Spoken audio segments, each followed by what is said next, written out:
एकनाथ शिंदेकडून सांगण्यात आले की 2 दिवसात हा वाद मिटेल, नक्की कशा पद्धतीने हा वाद मिटणार आहे? स्वतः माजी आमदार रवींद्रजी धंगेकर हे आता शिंदे साहेबांना भेटलेले आहेत. माझी देखील त्यांची चर्चा झालेली आहे.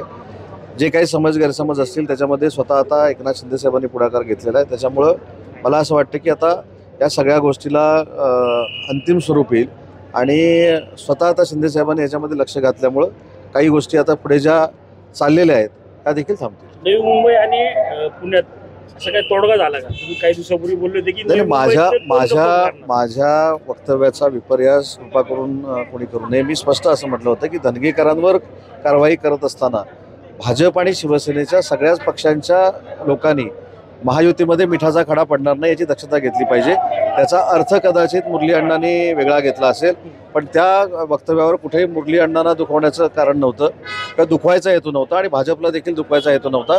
आम्ही महायुतीनंच लढणार आहोत.